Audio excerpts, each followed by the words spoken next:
All right. Well, welcome back to the Free to Succeed podcast. Today, we are talking about how commitment makes life a fascinating adventure. Because it really does. Commitment is amazing, and it makes things interesting, and it makes life interesting. And we're going to tell you why and explain to you why. So it's awesome. Sounds great. I like your energy going into the episode. I'm ready to get with it. All right. So I want to start off with a quote here, a quote from a podcast, a quote from the great and powerful Jordan Peterson. How many is that now? You know where I got that from. Anyway, especially our last episode, how we talked about, anyway, we're copying. Yeah. No. Mm-hmm. All right. Well, anyway, here's a quote. It doesn't even matter so much the direction, but rather the level of commitment. And so basically the context of this is he was talking about podcasts that are popular. For example, Andrew Huberman, which is what this podcast was on. He is a biologist, right? If I'd say, hey, are you a big, biology guy? Are you like stoked about biology? Didn't even take biology in high school. No, me neither. It's actually the one that I skipped. Yeah, I skipped it too. I do not. I'm not at all. Do I like Andrew Huberman's show? Absolutely, I do. Absolutely. And it's like, well, why? It's like that is a weird thing. It's like, and yeah, he has some guests that we like, and that's part of why. But even his other stuff, like I don't like. It's not my number one show, but I certainly like it, along with other people's topics that they talk about too, like things in Joe Rogan. I'm like, some of these guys that he has on, he has guys from everything on, all kinds of backgrounds, different topics, and a lot of them can fascinate me. A majority of them can. And then sometimes like you wonder, like, well, what about it that makes it so fascinating? And the biggest thing I think that it is really true is what you're saying here. It's like, it's just that these people that are making these shows, they are so committed to what they're doing. They are fascinated with it, which makes them fascinating. Yeah. Okay. Yeah. And it's their fascination with the topic that makes you fascinated. Like, you join their energy. I actually have had my dad say this a number of times with just different things, because he's older and he is doesn't like to try a lot of new things anymore in his life. But when he does, and he's with someone who's into the thing, then he right away is like, I wouldn't do this necessarily on my own, but like just seeing how into it you guys were made me actually enjoy it. So like, for example, that was just starting before we started, but like we took my dad to a concert because like the main band he wanted to see, but the opening band was like literally just like a screamo thing. And like, you're into screamo, my dad is not. Nope. And neither am I really. But ultimately, me and my dad both were like, just seeing how into the whole crowd was just into it, and they were like doing the mosh pit and all the things. Yeah. He's like, just seeing that commitment and that level of like, that made it interesting. Like, I would never put it on Spotify and listen to it, but like, I don't think I'll ever listen to Screamo, but watching that happen, he had said, and then I agree with him, he's like, just seeing people so into it makes it interesting. And then he said that it's just a thing that I hear him say with people randomly all throughout my life, constantly, just one of his lines. He'll like look at something, or someone does something like, that's not really my type of thing. Often it's with music, but also with other things too. But just seeing how into it you are makes me interested. Yeah. And that just has to do with commitment. Like, being into something basically means you're committed to it. And a big part of commitment too, like, it's hard to be committed without being fascinated by it. And so once you're fascinated by it, you automatically become more committed. Yeah, and that's true, actually. And then another really cool thing about that is that once you're committed to it, you're fascinated, you're committed. Once that happens, oftentimes things like success happen, things like just adventures happen, interesting things take place, and life becomes more interesting. Well, I think you stop thinking about the process once you really start getting into the enjoyment of it. Exactly. All of a sudden, however long it takes to become successful, that time just passes, because that's all it's going to do. You're not waiting for some sort of success. You're just doing what you love. Exactly, right? yeah. Like, I think Andrew Huberman, because we both listened to that same podcast episode with Jordan Peterson, one of the things he was saying is, I think Jordan had asked him, he was like, why do you think your podcast was so successful? And he was like, well, I just felt, it was COVID. He felt like there was a gap and people weren't going outside. He felt like he needed to like solve and help these people because he heard people struggling. And so he was like, well, I just started like, so I have all this knowledge. I'm not just going to talk to myself about it. Right. And so he was like, so I just started a podcast. And so he just whimsically started it. He was like, I had no real thought that it would ever get to this. Right. Like this is crazy what it's become for him. Right. And so I think that whole idea is just that he just did it because he really just wanted to do it. And all of a sudden he was successful and he just blinked, right? It wasn't him purely strategizing. And he's shocked about it too. Like, Yeah, he's yeah. like, how did this happen? Yeah. And while I don't think that there is necessarily something wrong with trying to Make it happen. make it happen in regards to giving yourself the best chances. Yeah. Because it's just kind of ignorant to intentionally or willfully do something in a way that would ruin your chances. Yeah. Right? Like- And he doesn't, he tries obviously Exactly, too. exactly. But he had no imagination of it becoming, he didn't imagine that this many people would be interested in biology. Which is why this quote comes in, is like, well, like it's the commitment that people were more fascinated by. A lot of them, me still included, and you, were not biology people really, even No. still, but some of his things he talked about in But biology are I'd consider interesting. to go and watch and listen to a lecture by him. Absolutely, I Right? would, 100%. Which is crazy. Yeah, and Hilarious. I've gotten through a couple of his 3-hour like monologue episodes. Interesting. They're a bit harder to go through, but I've gone through some of them where he Yeah. really digs into issues and things. Interesting. And I took a break, and it's not my area of expertise, so I'm very outside my element. But I definitely found it interesting because he is so into it, and he really desperately tries to apply it to everyday life and make it practical. So it's like it actually makes the whole thing Yeah. a lot more Palatable. yeah, exactly. So that's what makes that so great. And so for you, Sam, what would you say has helped you to, because I feel like when I look at you and I look at you and how you pursued your business, and we all know like with the fitness business, that kind of stuff, we know what that is. So I'm not going to ask specifically about the fitness business, more the mindset behind it, because you have an ability of, maybe I'm wrong, but it seems like you're able to see what you're doing as an adventure. You have a pretty good ability of doing that, and sometimes it's also perspective that helps us to have this, because we may not love what we do necessarily, but we can make ourselves see it differently. So, what are maybe some things that you've done to help you to really see what you're committing to as an adventure, and what are some ways that maybe you've actually things that you've done to make you more fascinated by what you're doing and make you more into what you're doing, because you seem very into it. What are some things that maybe you've learned that has helped you become more interested and more into what it is that you're doing? I think one thing I've done is I've really tried to constantly be myself, because I haven't always been myself within what I do. I think there were phases where I felt like I had to be a certain type of person, and then I acknowledged that I didn't resonate, and then I had to change, and it was figuring out what actually is me, like what would Sam actually do naturally.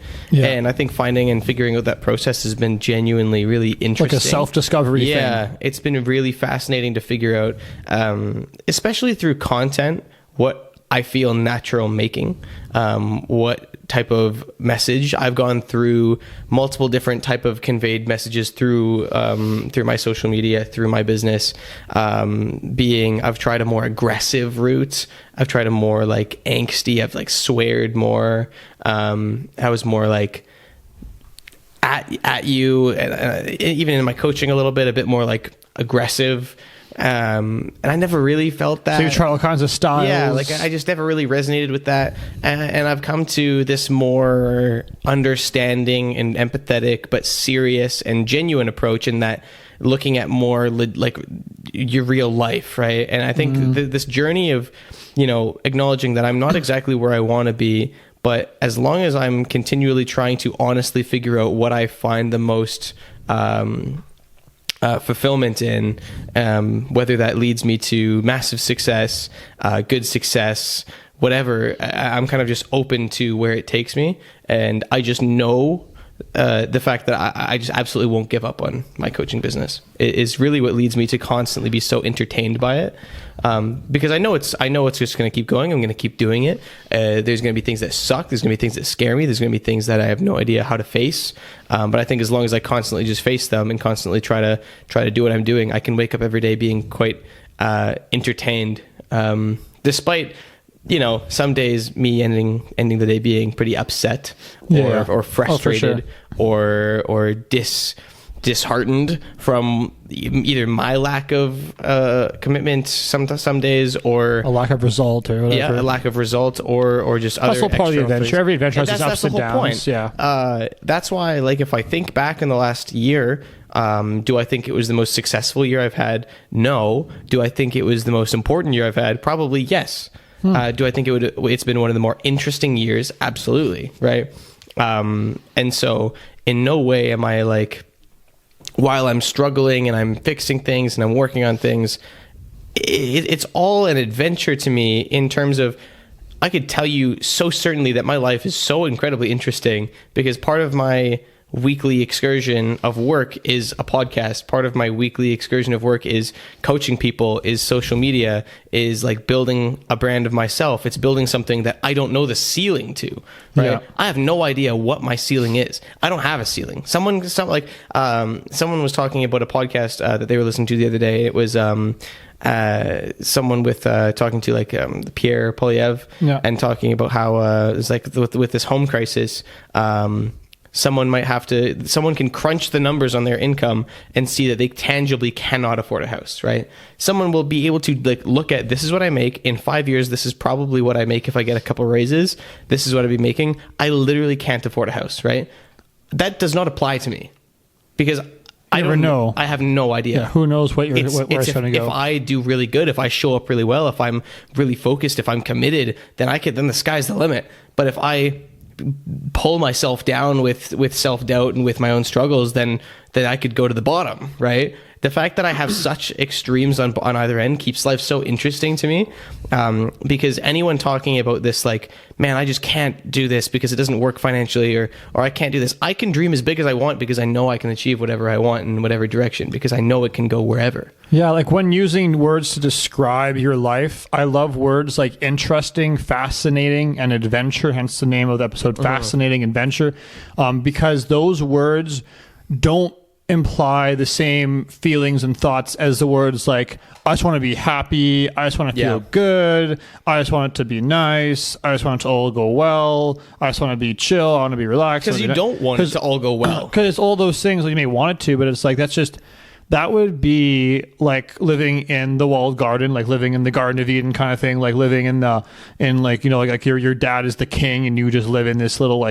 but it's really a prison, really. Yeah. You live in this castle and you get everything for you, and you become spoiled, and you have no interesting thoughts to say. You have no interesting life experience. You have nothing interesting because you can't have endless comfort and interesting, fascinating adventure in the same realm. You can have seasons where it's pretty comfortable and relaxing, and have seasons where it's not, and then you can have like days that are and days that aren't, and back and forth. But it's all adventure and fascination and interesting things happening imply, like, if I say, I had an interesting thing happen to me today.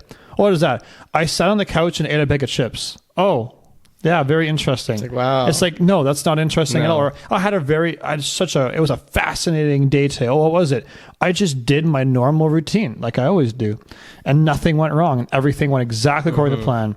Oh, no, that's not very interesting. Yeah. It's like, and those days are fine. I have lots of those days. Yeah, those are actually great days. Those are all great days, right? But like, what's the interesting day? What's the fast, like what makes it an adventure, right? It's those other things that throw a wrench in your plans and make you pivot. And sometimes they're not always bad. We think it doesn't have to just be bad. It can be like a call up. It's like you got an opportunity that's like, it's exciting, but it's also terrifying, right? That's a good thing.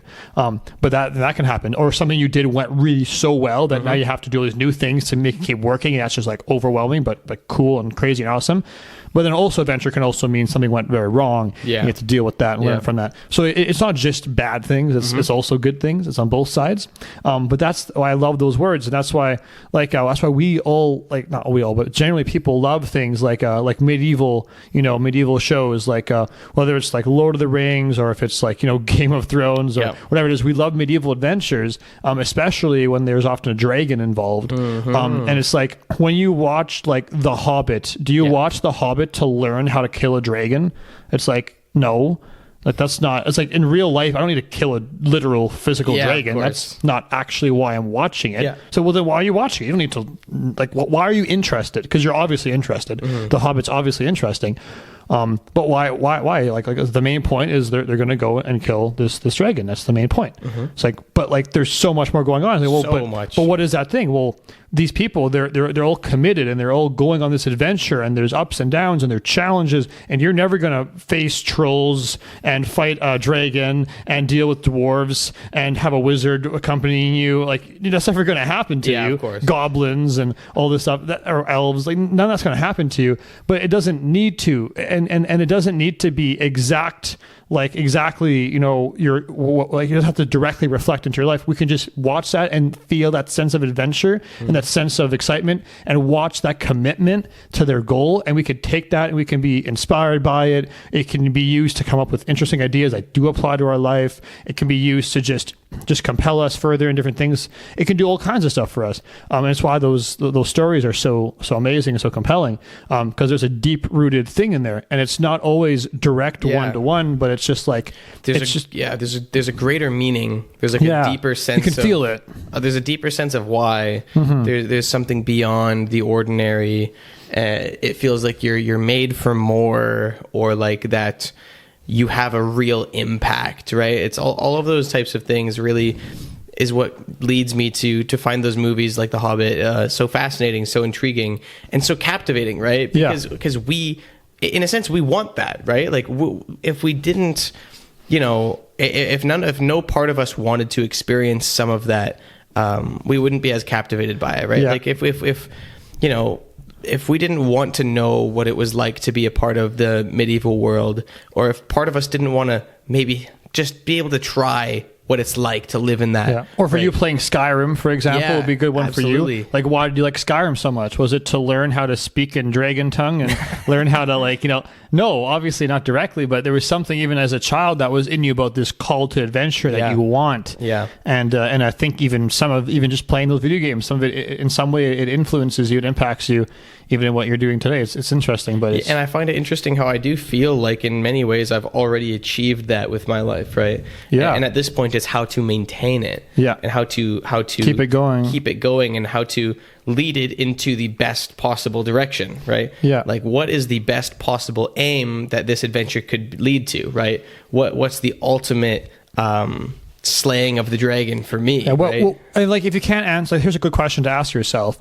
What new thing are you working on? Mm-hmm. Doesn't matter about work or not. It can be like, I just started a family. That's definitely a new thing you're working on. Probably one of the biggest things you'll ever do. But like, eventually you have kids, and it's been a few years, and then you still have to, you can't just say that forever now. You still have to have more to your life than just that. Yeah. But like in the beginning, certainly that's going to be a big, and it'll be with you forever. But like, eventually that's going to be a thing you do. And then, you've had a family for a while now. Now what do you, what's the new thing you're doing now? Right. And it'll keep changing. And then at one point in my life, it was just my Amazon business. That was my new thing. And that was fascinating and interesting and new. And I was working on it and growing it. And and at that time, I do memories back to when I started. I was far more excited about it then too, because it was all brand new and interesting, of course. Right. And it was adventurous and cool. And there were still pieces within the business that are interesting. There are new things. Like, for example, I'm starting to learn how to sell in Europe now. And so like, that's pretty interesting. And just seeing how that, and I'm excited whenever I see, like, I'll have big sale days in Canada and it's just whatever, but I saw this like a couple $100 in the UK and like, that's interesting. I'm like excited, but I'm more excited by it's new ideas, new concepts, new potential. Yeah, which is what I'm going to continue to do in my business. I'm continually growing and doing the new things. That's kind of what you do as the leader of a business. Did you press a button there? That's kind of what you do in a business. And so that's great. But like, what new thing are you doing? And so like, ask yourself that question right now. For me right now, it's like this podcast is the one. Also, I want to do a YouTube channel with this. And also my seasonings that I'm going to start, which is taking an annoyingly long time to get them here and stuff, but I'm working on getting it ordered. And when they're actually here, I just made my Instagram account just get all ready now. And like, that just makes me like, now I'm like, but I have to wait like 8 weeks. But like, I'm going to try to like make some like videos sooner to just kind of like give like a bit of a, like a pre-launch thing. I want to try to figure something out for that. But yeah, like I'm step into your creative side. Yeah, I'm super, super excited to do that, because it's a new adventure, it's a new thing. And so whether you're an entrepreneur or not, you can always be and should always be trying and doing new things, learning new things. Like when I'm reading a book about a new concept, that's always exciting too. So like there's just constantly new things, new territory to go and take. And I think that's kind of the foundation of finding that fascination, which leads to commitment, is actually trying new things. So you think that creating for people who maybe just are living day by day without really just going through the motions, right? Yeah. The type of person who, when you talk about adventure, they're like, what adventure? Yeah, exactly. Right? Yeah, with that voice too. Yeah. What adventure? What adventure? Right? It's like, for those people, they just need to try something new, right? They need to acknowledge that they probably just stayed in this same thing for a long time. And you watch TV after you get home from work, and you watch TV before you go to work. And I think the biggest thing that kills adventure is just constant consumption. Yeah. Because you're now literally only living out other people's adventures. Exactly. Yeah. And then you think it reinforces your fixed mindset of like, I can't do that. Yeah. I am not, that's not me. Therefore I can't do that, which is fixed because you can't grow in that mindset. It's almost like, this is a weird example. This is a really weird example. It's like, I don't remember the name of the person, but it's like the person who has like this weird kink to like watching other people, like get on with, you know, like really interesting things, like sexual things. Yeah, so watch people have sex. Thank you. But you just watch people succeed. Like you lose the feeling that you could be wild analogy. You lose the feeling that you could be successful, and you actually prefer to actually see other people be successful. Yeah, and that actually is a thing that ruins people's sex lives. Like, it's just to bring that up.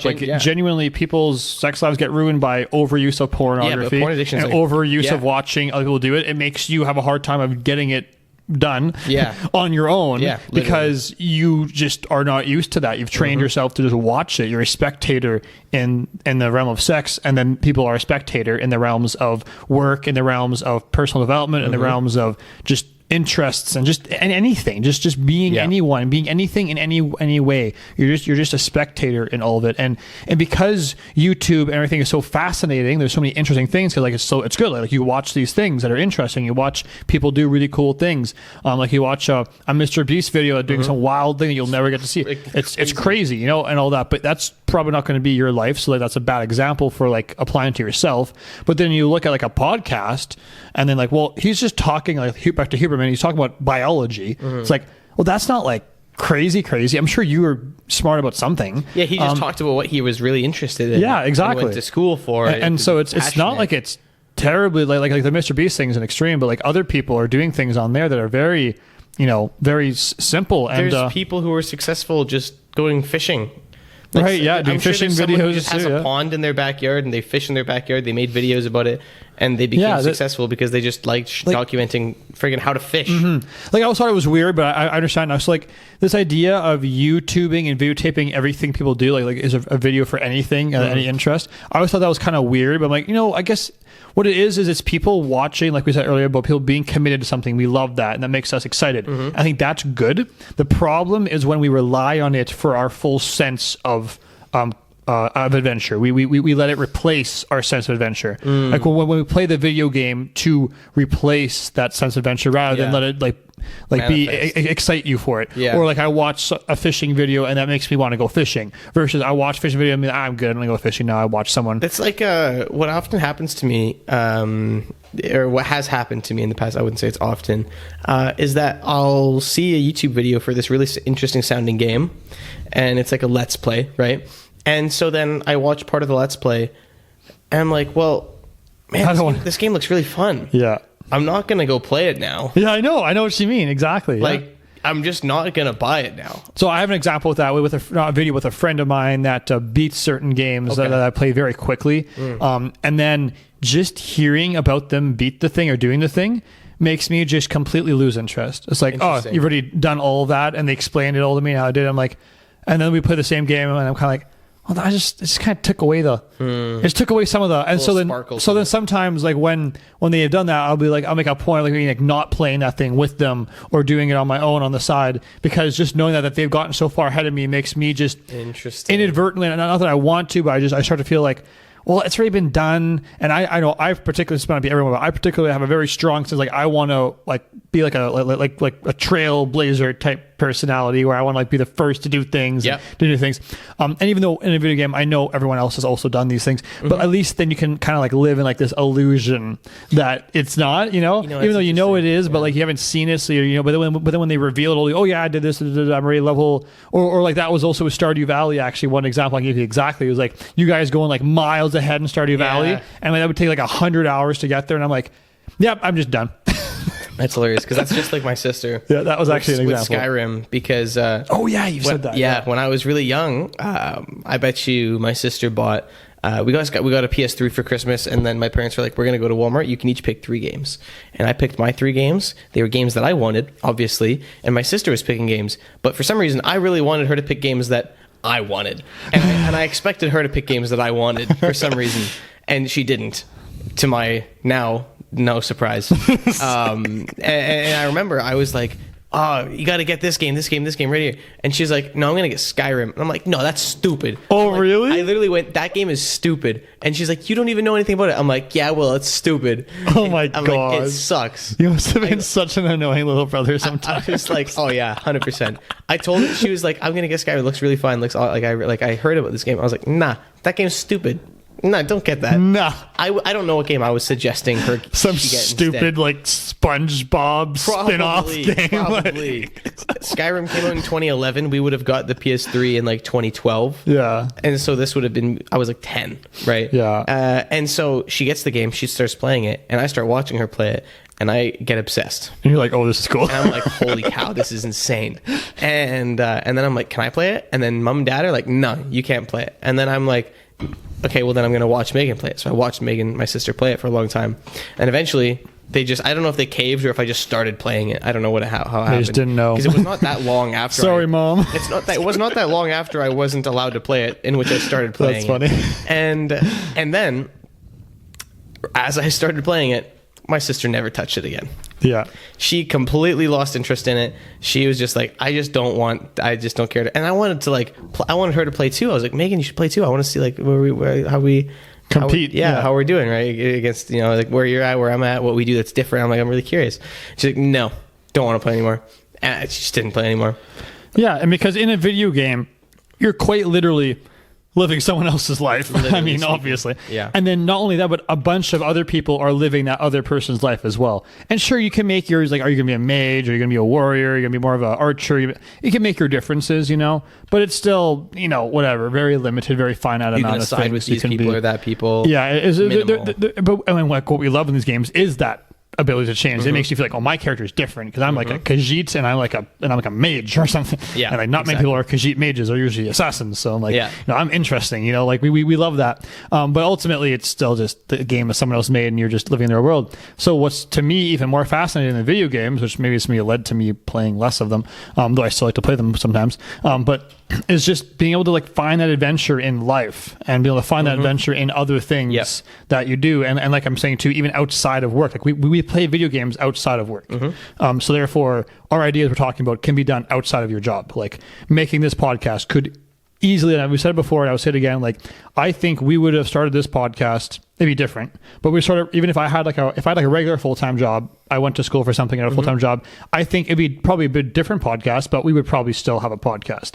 And I would still want to, regardless. Even if I lost everything I have right now, I'd still want to do a podcast. Yeah, absolutely. It might just be recorded in the evenings. Yeah. Yeah, literally, because that's kind of, again, how it would have to be, right? Or on the weekends or whatever it would be. But like we would plan it, and I would still look forward to it, so it wouldn't even be a problem. It would just be a thing that I look forward to doing. And in fact, I used to do my old podcast I did for a little bit when I was first doing it. Yeah, I did do it in the evenings actually because my friend worked a regular job and stuff. So podcast. Yeah, so that podcast we did record in the evenings, and I looked forward to it. It was great. So you can't find it anywhere. No, it's gone.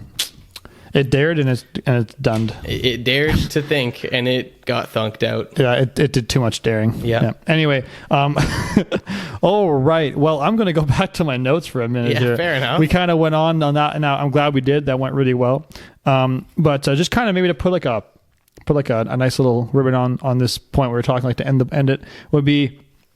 Basically, it doesn't matter what you're pursuing. It just matters that people can see that you're fully compelled and interested in it. That's what makes it interesting to others. And also it's what can make it interesting to you. Is that like, this thing that you're doing is actually compelling enough, it's interesting enough to make it fascinating. It doesn't necessarily matter what it actually is. It just matters that you're pursuing it and you're going at it. And that's what makes an adventure an adventure. Yeah, because it's like, and even on top of that, that's what can attract a community around you, right? Absolutely. All those things. That's what can attract, because you can see it. You can see the commitment. You can see people enjoying and really liking the thing that you're doing, that you're passionate about. Like the podcast that we're doing, like I hope that it shows that we get interested in conversations, we get invested in the conversations, that we actually care about it, right? Yeah. And that can, be shown through the camera, because if there was a constant lack of care, that also shows. Absolutely. You can't infinitely hide this. If you're bored, you're friggin' bored. You know what I mean? Like, if you're just bored, if you don't care, it's there. And I, unless you're some incredible person at just hiding faces, putting on a facade, I don't think you can really hide it that easily. I know I can't, right? So I think that it really is just so obvious when you're passionate and when you're committed and when you're doing something, it just shows. Yeah, It absolutely shows. Yeah, and that's kind of that. So anyway, I kind of wanted to go a bit into because like we kind of described, why fascinating things are attractive and why we're interested by people who are doing fascinating things, and why like it has to be also difficult, and how commitment matters so much. All that, but like maybe I want to just kind of get a bit more into like why does commitment matter? Like what is it about commitment that makes the thing so fascinating? Like why is commitment even important to begin with? Why do you care about the fact that a business has been around for 100 years rather than a business that's been around for 5 years? Because they've been committed. Yeah. Why do we care more or put weight on the fact that, wow, that business has been here for 50 years? Yeah. That is a 50-year long-standing business. Or why do we not have as much trust in that business started 6 months ago?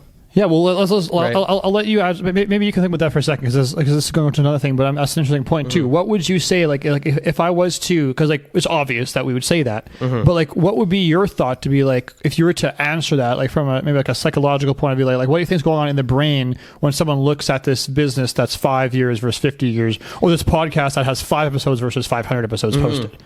Well, I think at face value, it's someone who's mastered their craft. It's someone who's put in the work. The work, yeah, right? the actual work. It's right. It's someone who has 500 episodes. They're just going through the motions at this point. They know what they're doing, and It's going to be good quality. It's going to be good. And if it's not, then why are they still doing it? Yeah, you'd be very right? surprised. It'd be very weird. Exactly. Yeah. Right.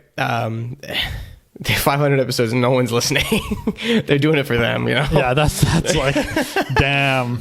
Yeah, but no, I think, for sure. But I think with the business, right? It's like they decided they went through adversity, right? If you look at the last 50 years, right? There's been ups and downs in markets, crashes, this and that, and I don't think you consciously acknowledge those things, but I think you just recognize that with time comes struggle, and someone's persevered through that, because no one's just gone through 50 years of business and whoop-de-doo and face no issues. All of a sudden I'm 50 years in. No, it doesn't happen, right? You had to go through something, and I think that's just automatically perceived when you see something that's been around that long, and then to the opposite of that, when something's constantly changing, you suspect something's not working, right? If we were to make this podcast and in a month we were talking, it was a comedy podcast. Yeah. And in a month it was art. It was an art podcast. and in a month, all of a sudden there was 3 months without episodes, and then all of a sudden we were back into like, and we're back, and this time we're interviewing we're analyzing cartoon characters, right? Like there's something to lack trust there. And it's like, have you really like studied that, really? Right, and first of all, why? But second of all, have you actually? Yeah, right. So to show that commitment, it has to be some like proof of like effort behind exactly. it. So like when we listen to Andrew Huberman, like he has a whole study, a whole practice that he does in Cambridge, I think he says. I thought it was Harvard or Stanford. Stanford. There we go. We both were wrong. Yeah. Anyway, it doesn't matter. I knew I was wrong the first time I said it. It's not Cambridge. That's for sure. I knew it wasn't Cambridge. Yeah, but I knew it wasn't Harvard. And that's why I said Cambridge. It's Stanford. Yeah. But anyway, he has a whole practice there. He has a whole study. That's his full-time career for many years. And then he makes his podcast. And like, well, and it is just fascinating because he just knows it so well. Yeah. And so that's a big part of it. So that's the external view. But now what I want to move into is like, why does it matter for you? Like, now you're the person making the 500 episodes. You're the person pushing your business onto your 10, your 15. You're the person like pushing through these things. Why does commitment matter to you? And these are a few reasons for that that we can talk about. So the first one, and it's a pretty clear one, and it's just when you're committed to something, you are focused and you have clarity. because it's all about like prioritization, right? Like commitment helps filter distractions and allows us to focus on what truly matters. Yeah. Rather than jumping around all over the place, like you were saying, just bear with your example. For you too, like so from the outside that looks bad, but also from the inside, it's like you're not going to really get anywhere because you're just jumping from an art podcast to a psychology podcast. Like it's just way too much. Who are you trying to talk to? Why are you even doing it? Right? Like at that point, I feel like the question to that person would be, what the heck are you doing this for? Because it's not obvious anymore. Exactly. It's kind of ambiguous. Yeah. Right. You're just kind of like throwing something at a wall, like maybe trying to get famous quick or something, right? At that point, it looks like you're just trying to do whatever the trend is to get popular. Yeah. Right. Whereas if you're doing the thing that's popular when it's unpopular, you're doing the thing that's popular when it's popular because you're focused on it, you're fascinated about it, and you're determined to tell the world about it. Yeah. But you're just going to freaking do it no matter what. Like, and like even the bar doesn't have to be like unreasonably high either. Like even just if I know that someone is like for us right now, like collectively we're going to spend about 20 hours a week together, so 10 hours each on average, and it'll probably increase as time goes on just this podcast / the YouTube videos. That's going to be our level of commitment to that. Well, like do that for like a year or two, and like that's already very fascinating. Like someone that's committing that much time to something, like 10 hours a week isn't nothing. No, that's definitely something real. If all we did was sit here, record this, post it, nothing else, that would be kind of like, it would still be like something. Like we sat down, we recorded it, we did a little editing, and we posted it, and that's it. No social media, no other efforts, no like research, no like extra work, no extra reading. Just that. Episodes would be a little duller. They wouldn't be quite as interesting. They wouldn't be out there as much. We wouldn't have tried as hard, like for example, like doing the extra work to actually make the thing successful, which is still good to do. You know, it would be all right, but the level of commitment would be a little lower. Our level and of course, the full would be like, we're just going to go 40-hour weeks on this. This is all we're going to do. We're going to release 3 episodes a week. We're going to go, and maybe one day we will. But like, you know, years from now when this can actually become a real business with actual, you know, income. But like, and that would be really cool. And then the level of commitment goes up, and therefore the level of fascination that we have with it and other people have with us will also go up. And that's all cool. So it's on a spectrum. Like it doesn't have to be all in or all out. It can be in a spectrum of like, just like a bit of commitment can actually go a long way. Yeah. I guess that's a good addition to make to the fact that to do something of value, you don't need to commit your entire life to it. Just be consistent. Yeah. That is probably the biggest thing is like if you're consistent with that, and that means consistency rolls into commitment, right? Yeah, you're not inconsistent at something you're committed to. Exactly. Then you're lying to yourself. Yeah, then you're just not being sincere. You're lying to everyone else and yourself about that. So that goes back into like your actions are what you believe. Exactly. Like, that's the same thing, and that's kind of like goes as I was thinking about this whole like being focused and being like without other distractions and how that makes the thing more interesting. That was kind of like I remember mentioning to you before, like where there's a lot of like pastors, I don't have a lot, but quite a few of them, like they'll be like pastors on Sunday and then they work a full-time job all week. And I'm like, you know, and that's all fine. Some places do that, that's whatever. But that person, the level of commitment is it is lower. Yeah. And I don't even blame them for like, obviously. Like if I was going to like try to run a church and get, you know, things ready for the messages and also want to do weekday events and also spend time with people from the church and all that stuff and expect that this person can also have a full-time job on top of that, whatever they give you is just going to be less because that's all they have. So it's not even a shot at people that do that. Just like that person is not going to have as much. So for me, if I'm going to go to a church or listen to a preacher, I'd rather them be full-time doing that because I know that their commitment level is higher, which will make them more interesting and I'll be more interested in what they have to say. Well, I mean, at face value, even just at the most bare minimum with that, the difference is so large when you really think about it because the person who's at a church who also has a full-time job is, first of all, spending 40 hours of their week not thinking about the Sunday, the church, the service. Or if they have like a free moment, they might like spend like maybe they're like doing a mundane task. Yeah, they might think about it for a little bit. Or like consider the fact, like that's very it's not secondary. You're not doing any of your primary planning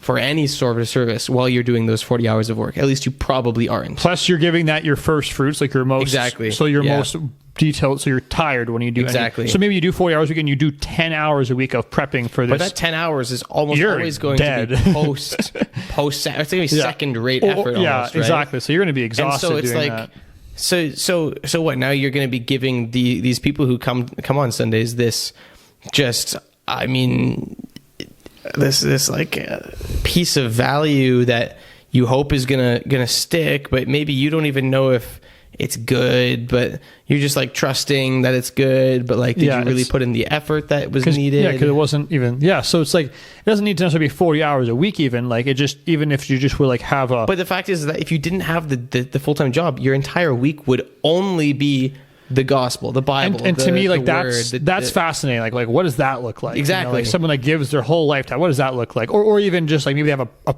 small part-time job, but the majority of their life, like what does that look like? That's far more interesting. 30 hours a week, 20 or 30, even that's fascinating. What the heck can you come up with? That's still quite a bit, And also, of course, when it comes to pastoring, there's a lot more than just your message. There's also like actually going to hospitals or meeting with people privately and doing all kinds of so much insight that shows in your services, right? Oh, absolutely, it does. Because you understand the people better, you understand the whole mission and the whole thing you're doing better, and that moving away from the religious example, that just goes on to absolutely anything that you're wanting to try to do. Like it's like, can you work at a side business that you want to do for like 2 hours a week? It's like, yes, you can, and honestly, start there. That's totally fine. Absolutely. It's better to start than not to do anything at all. Exactly. Absolutely. We've talked about that before. Many times. It's very important, but it's like, stay committed to that. And then but I'm only getting like this much from that. I was like, oh yeah, because that's how much you have put into it. So you can increase that. And it's not always hours either too. We talked about this before, but it's like also about like how focused are you and what are you doing around that to support that? Like, are you writing in the mornings, the part of your morning routine? Are you like reading books that also will aid you in that? And that might not be work time, but it does make a difference. Yeah. So like the person, I guess back to the pastor example, if he also does, just as a general rule, he reads the Bible for an hour a day just because he also loves to do it, not because, it's part of his job, he just loves to do it. And he has like an active prayer life outside of that because that's just what he does. And has all these routines built into his life. That's going to already make a huge difference. And so in my head, like that, even though it's not work, I would include that in the effort hours towards the thing. So if you have like a podcast, like for us, it's like, we have 10 hours that we work on this. That is not me counting the hours that I read books, which apply to the podcast all the time, which is like try to make it between half to an hour a day, not including the hours of podcasts I listen to, not including any of the other stuff like that. It's only the time I'm actually writing the episodes out and doing the actual physical work. And how much of what we've even talked about in the last few episodes, parts of are inspired by what we've been listening to. Like what typically comes to your head the first are the most recent ideas that you've been experiencing or hearing, right?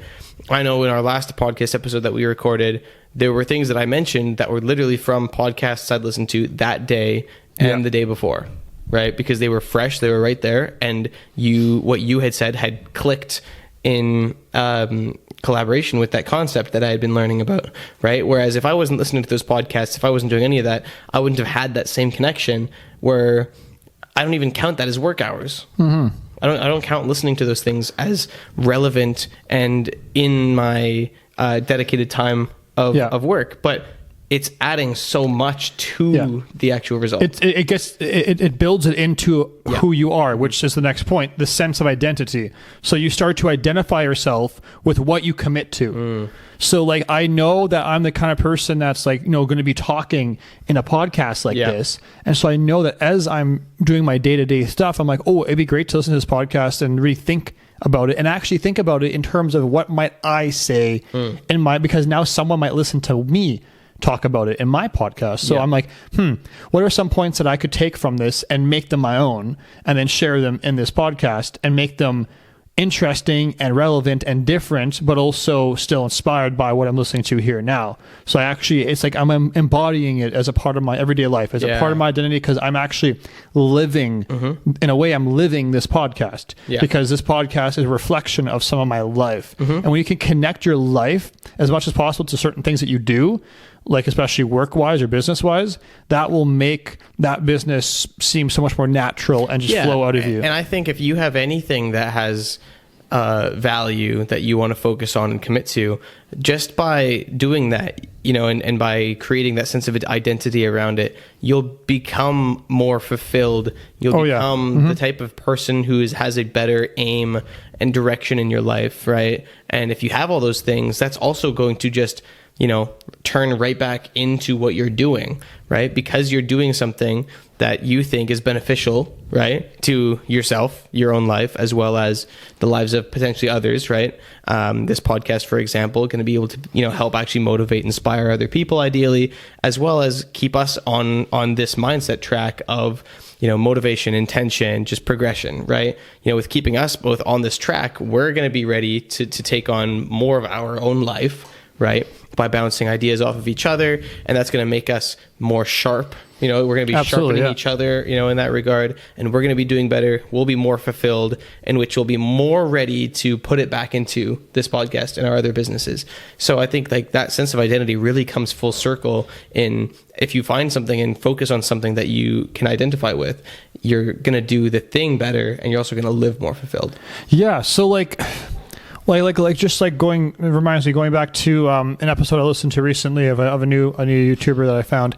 I can't remember his name right now again, but anyway, he basically talks about how really technically I'm actually doing the creative work 4 hours a day, basically. Like, I think he probably does it more than 5 days a week, but either way.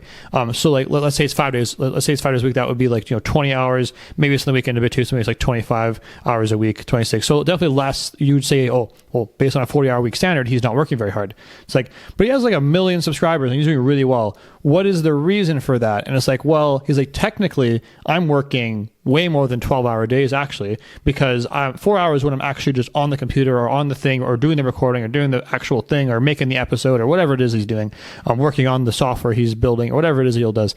That's 4 hours a day. And he's like, but before he starts that 4 hours, everything about that 4 hours is already planned and ready. So that's not even part of that 4 hours. And then he also has another thing where he's spending hours learning every day and reading and journaling and writing about stuff, which he's going to then talk about. He has other parts of his day, like his workout routines and physical things he does to help stay healthy, to then make him better with being able to just be more healthy and strong, which helps you be more focused and helps him just be better with his episodes, get sick less often. Who knows? You can just endless things. Like think about all the hours of work you'll lose in 1 week if you're sick for like 1 or 2 weeks, let's say, because you're just a really unhealthy person. You always get sick more easily. Now you're sick for 2 weeks. How many hours is that? And then because think about it, if you're sick, it's like usually you lose like a week of work, but then you also lose all of these hours where you're like just like, because you're recovering and you're a little bit better, but you're just down.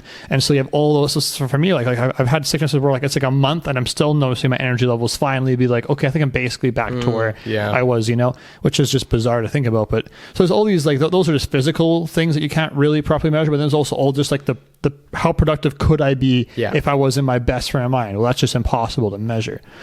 So it's just like no matter what you do, no matter where you go with it, there's always like something you can't measure by the hour with what you're doing. Absolutely. There's always something you can't measure. And basically the only place that this doesn't apply is when you do a literal physical, just like, let's say you're a physical worker and you're just like, working in a factory and just pumping out, like labels, or you're pumping out like, like pieces of equipment or something, and you're making parts or something like that. That's just how many you can pump out. Yeah, there are jobs like that. That is true. If you're going to go and like, you're like a construction worker, and you're like a shingle or roof, like I've done some shingling before. It's like just how many shingles can I put on and do them well, of course, but also do them well and quick and efficient, and also that's all you need. That's all. It's just on repeat. But we're talking about the creatives. We're talking about the people that are actually like using more of their mind with their works, which is a lot of people in entrepreneurial spaces, which is all entrepreneurs, or people who are just like working jobs, but it actually is like a job requiring your more of your mind. But regardless, even if you have a physical job, outside of that, you have so many things like that are complicated that still require things like this. So it's still important. But yeah, anyway, that was kind of the main point there. And now I kind of derailed my thought, but that was unless you had a response, I'll go on to the next one. No, I think that made total sense. I didn't have anything to add. Okay, cool. I think that's why I kind of I'm just saying the same thing. I think I'm done. Okay, moving on. Every now and again you just kind of like you don't have the right landing zone. You're like, what, this is good, but I'm just gonna stop. Or you forget the exact place you started. So it's like, That's okay. Did I really connect that point? It's part of the practicing the podcast too. It's like how often are we Exactly. this introspective? Like if we were just chatting, it wouldn't matter. It was like, okay, anyway, moving on. You wouldn't care. But like, Yeah, oh wait, but whereas well, that can. Oh, whatever. Now It worked. there's a little bit of Another level of, there's a little bit of reason to actually try a bit more Yeah. and to be a bit more which is also why I love it too. It's so fun doing that. grammatically correct. Or So the next one is increased motivation, which we've kind of been talking about a bit already. But yeah, I'll we've just been kind in and out of that. But it's like goal-oriented behavior. When we commit to a goal, it activates intrinsic motivation. And then intrinsic motivation is the drive to do something because it's personally satisfying rather than for an external reward. Yeah, intrinsic motivation is huge. I learned that Yeah. massively through coaching. That was one of the front running concepts of behavior change. So that was why I wanted to bring this up to you. I was leave this one to you, basically. inside of determining whether or not someone's actually going to see long-term success with like a fitness plan. Yeah. Right. So intrinsic motivation. I absolutely vouch for extrinsic motivation too. There are absolutely times in which it is absolutely necessary and it is the better option, but it is not the long-term successor. It is not the long-term driver of success. Yeah. It is the short-term driver of success to allow someone for long-term success, because the alternative is that they fail and then don't even start at all. Right. So extrinsic can be good for starting. Yeah. And intrinsic is good for actually getting there. Yeah, exactly, 110%. And Yeah. and even on top of that, right, like to anyone who's trying to get any sort of result, to do something that is going to make you intrinsically motivated is just hugely important, because I think people get stuck on ideas that are they see a linear way out, but they don't recognize that there are multiple ways to the same goal. And so they decide, well, this is the linear road that everyone takes, that is the path to take. For example, with sticking in fitness, is like, I have to run to do cardio. Cardio is running, right? Yeah. So they don't see that as fun. They see it as awful. So they don't get there. There's no intrinsic motivation, but they don't recognize that they friggin' love swimming. They absolutely love swimming. They're obsessed with swimming, but they don't recognize that as a path to their goal. So they don't see it. So they're linearly focusing just on running is cardio. I can't do that. And That'd be doesn't me, work like for me. with hiking. I love hiking. Exactly. And anything outside, even running from outside, is just so much more enjoyable. Yeah, people don't recognize that is the same mode of you can use that driver to actually get you to the same goal, right? And if you recognize that, if only you recognize that, you would actually be intrinsically motivated. Yeah. So just a question then. If running makes me feel more energized afterward, and I get more energy, and I have that runner's high, and it feels good later on, which is just, I think, happens inside of you. Would that and that's what motivates me to do it? Is that an extrinsic motivation or an intrinsic motivation? So that's a really good point, right? Like you are motivated to do something because you like the feeling you get after. That's right? kind of intrinsic, almost. It is intrinsic because you're not actually getting the abs or the whatever it is. Exactly. And in some ways, like, just focusing on I'll get abs if I do this, and that's motivating you to do it, that can actually intrinsically motivate you, because you can stay motivated to that, and that's a personal motivation.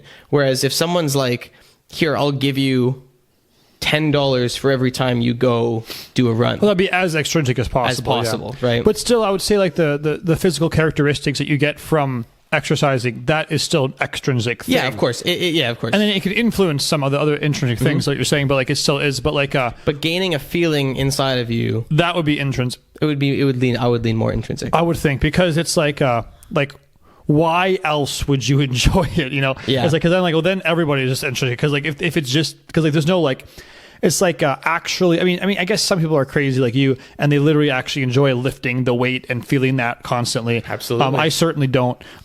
Nor do I. I mean, in our gym, our gym also isn't very pretty. Our gym is also kind of ugly, so it doesn't add to the. Okay, but to specify, do I? No, actually answer that. Exactly. What do you think of that when you're doing that? Doing a set. Because you're like, you're like, I'm here to be here, and I'm like, I'm here to get out of here. Like, yeah. At the gym, I'm talking, by the way. Of course, that's fair. When I'm doing a set, say I'm doing a set of squats, yeah, sure, bad example, but because you don't like squats. I don't like squatting, right? Like, my first goal is to get squats done. But I'm very motivated to the result and the long-term success of what it means for me, right? Yeah. What it means for me if I commit to to actually squatting and actually doing my workout, it means a lot more than just the result, even though I know I'll get the result. And so I'm obviously extrinsically motivated to work out, but I'm very intrinsically motivated to work out for myself, for my health, for the fact that I'm proving to myself that I can do this, that I can get stronger, that I can actually commit to something. Yeah. But like when I'm doing the set, I'm not happy that I feel that way. Like it's a weird thing, right? It's willful pain almost, right? Yeah. It's a willful pursuit, and that's why it's so different. You can't categorize it the same way. It's like a tattoo. It's like a tattoo. When you get a tattoo, it hurts, but it's willful, and you're deciding to put yourself through that. And so you can't categorize it the same way you would categorize other pain, because if I felt the pain of a tattoo in any other context, I would take my hand away instantly. Right? But it's the fact that I decided that I was going to do this, and so I'm sitting here through it, and I'm taking it in, and I don't enjoy the process, but there's a greater reason at hand that I'm doing it. And that's, with tattooing, is very similar to working out. Yeah, well, that kind of moves into the next one. It's like a sense of meaning and purpose. So like when you're committed to something, it gives you that sense of meaning and purpose. So it's like a existential fulfillment. So this is something from Viktor Frankl, who's like a famous psychologist, would argue that purpose and meaning are essential to well-being. Commitment gives life structure and makes daily life feel purposeful. So when you have like this structure and these things that you're doing, you have like this just general overall feeling. Like I would say this last 2 weeks, I really feel like I have that. And I've had it on and off in my life, of course, but like these last 2 weeks has been really good. Where I'm like, I'm just doing things. And I know why I'm doing them. I have a structure behind doing them, and it just feels really good. I'm living in this purpose, and the structure is just all aligned with my purpose, and I just feel like I'm living in this purpose-driven life. It's a great thing. You know what I mean? Mm-hmm. Absolutely. And that's I think like commitment is the only way to feel that way. You have to be committed to things. If you're just kind of like doing random crap, you won't feel that existential purpose going feel on it for the short term, but because you don't commit to everything, once you lose that they'll keep leaving commitment, you start getting you reacquire that anxiety, that nervousness, that scared feeling of where's my commitment now, where do I find what do I fixate on right now, right? And you only once you find that new fixation would you actually feel that you had purpose again. But because you were so you bounce to things so often, you constantly go in and out of that phase. Whereas for me, I constantly am in that phase. And for you recently, you've been in that phase because you've constantly had this thing that you can fixate on that actually has meaning and purpose because you've connected them together to what you're doing. Yeah. Like I believe like once we get these videos more out there, we actually start seeing more and more engagement with audience, that kind of stuff happening too, it'll start to help us see also the bigger picture just behind the podcast itself, which will give us more of a feeling of commitment, of increased commitment and value in this. So I'm like looking forward to that step as well, because right now it feels like we're just kind of experimenting, like testing it out, seeing what's going to happen, but we would never really get to see that next thing, that like just some measure of success, just like the basic beginning. Let's say let's get like a few thousand subscribers on YouTube, just so you have like some views all the time, like a few thousand views all the time, and your like your Instagram has a few hundred or maybe a couple thousand followers, and just what you're trying to see is just some kind of engagement where things you're actually getting like responses from new people and comments, and you're actually going to engage with a bit of an audience. That level of success, which is like a very like basic entry level of success, most people don't get there ever, and especially in YouTube and podcasting and on social media, most people like start these things, never get that far, because they lack that commitment. But the commitment can get us there, which then it will give our whole lives a whole nother level of feeling of purpose, because we're there, and it would never gotten there without committing to it. So it's just really exciting, and I believe you don't know where you can go. You don't know how high you can reach unless you do it. Unless you do it consistently, I should say. And without expectation that it will necessarily happen. We're pretty open-minded about it. You know, like I'm pretty certain that something will happen. Yeah, absolutely. But will it become a full-time job? Like maybe never. That's totally fine.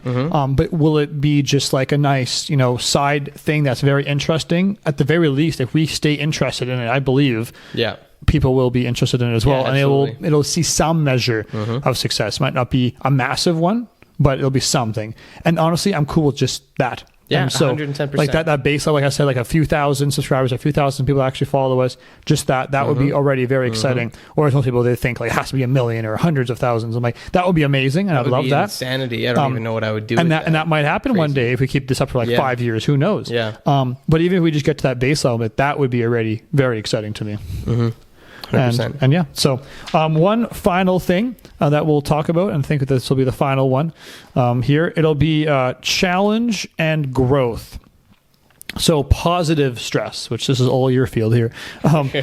Commitment often requires us to step outside of our comfort zones, exposing us to manageable levels of stress that promote growth and resilience. That sounds like a Sam topic right there. Well, it's like, I know myself pretty well. I know I'm pretty low in neuroticism. I believe that's low in neuroticism is when you have a high tolerance to stress, I believe. Neuroticism is how much you think about how people think about you. No, I'm pretty sure neuroticism is. Is that what you think? I'm pretty sure. All right, we're going to do a quick mid. I was pretty sure being low in neuroticism was more anxiety and stress related. Neuroticism is a personality trait that describes a tendency to experience negative emotion. Oh, right. That's negative emotion. Yeah. So, okay. So, yeah, negative emotion in So, general. what was I thinking of then? Neuroticism and, oh, man, now I'm blanking. I don't even know what I was thinking about then. I really thought that was the word, yeah. But it connected to negative emotion, but... so you had said negative emotion, that's what you said? Yeah. Sorry, you won the psychology quiz against me, so... There we go. Freak yeah. Totally blanked on that one, apparently. Yeah, so I'm pretty sure I'm low in neuroticism, right? So I have a very good tolerance to... So you feel a lot of positive emotion. Yeah, exactly. And I have resistance to negative emotions and negative things. I can tolerate a lot of it, right? It's not that I necessarily have a high amount of positive, it's that I have a good resistance to the negative, right? I can take a lot of negative and still be fine, right? Yeah. And so when it comes to like this positive levels of stress, right, and these, being exposed to stress, I find that it is very beneficial for me, and that when I go through my stages in my business where I'm actually doing really, really well, I actually struggle more to be as on the ball as when I'm actually going through the dumps a little bit when it comes to my business, which is something I'm working on because I want to be more consistent. I want to be more committed all the time. But what I find is that when I have that positive amount of stress, the amount of stress that is beneficial to you, that's not so great that it feels unbearable, but it's that perfect amount where you feel like this stress has power, right? That you're almost motivated by the stress, that it's like, this is hard, and I know the pressure's on. It's like when you're in the final, it's like overtime in the hockey game, and you're friggin' getting put on the ice, and it's like, you're like, I'm going to score the goal, I'm going to help my team win, right? Except you're doing that for your business. You're doing that for your job, right? Because you're like, this really matters, this is really important, and if I mess this up, this could very negatively affect me. But it's not so much that you're gonna cave, but it's and you can push through it. And I find those to be incredibly rewarding opportunities if you can take advantage of it. Some of the most meaningful and fascinating moments as well. Adventurous almost. Yeah, adventurous, you might say. You might say. Yeah, exactly. Yeah. So kind of just to close here, I guess it'd be like, so like just to conclude it, I guess it would say like how does commitment create adventure? So maybe I'll let you close here, Sam. If I were to ask you now, basically on the context of what we're talking about, if you were to just give like, and obviously not every point we made, but just to give like after our little journey here on this podcast, what would be your answer to that question? What would you say it is about commitment that makes that makes adventure in your life? If you jump from thing to thing, you never actually find out what you're capable of. I think part of the nature of adventure in life is really finding out who you are and what you're capable of. And if I stuck to being a personal trainer, because my passion is this, and I'm very certain of that, that I will be doing this in 10 years in the nature. It might look different, might look completely different, right? But there will be fitness in it, and there will be something there. And I am fascinated about the adventure that I'm about to live, because I know I'm going to stick to this long term, and I have no idea what's going to happen, right? I'm constantly going to pursue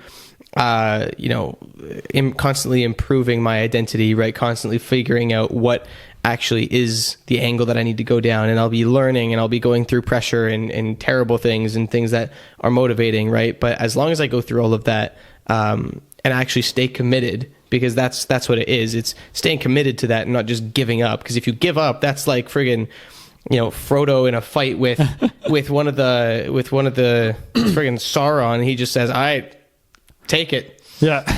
Fine, have the ring." That's too much. He just takes it from him, right? He's like, I can't do it anymore, right? Yeah, he's pretty committed, you could say. Your adventure's over at that point. It's fair to say, right? But no, he keeps trying. Very committed. Yeah. However many times he's getting almost murdered, killed, stabbed, everything, he's always actually progressing forward, right? He's committing to the adventure, and he's going to see one it step through, forward, right? towards the. And so that's a good analogy for it. Despite what you're doing, what you're going through, find out what you're going to stick to, and just friggin' stick to it. Yeah, and at that see point, where it leads you. Everything's going to be fun and interesting at that. Find your Mountain Doom. Yeah. Find your Mountain Dew. They said Mountain Dew for a second. All right, I think we'll close on that. Before we do, and we're trying to do this more often, but I want to mention at the end of the episode at least, so it's mentioned somewhere, please remember to like and subscribe to us. We're trying to grow this channel as much as possible on YouTube, and we're on Spotify, Apple Music, wherever you are. If you're on Spotify, Apple Music, give us a 5-star review if you liked it. If you didn't like it, just don't leave a review, please. No, I'm kidding. But honestly, we have no reviews right now. So you can review up to 5 stars. Just a review up to 5 stars. If one person just gives a 1-star review in the beginning, they'll look so bad.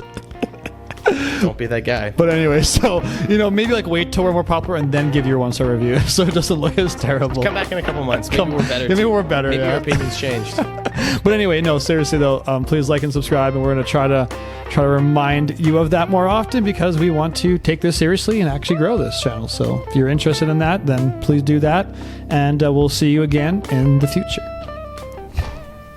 Cool.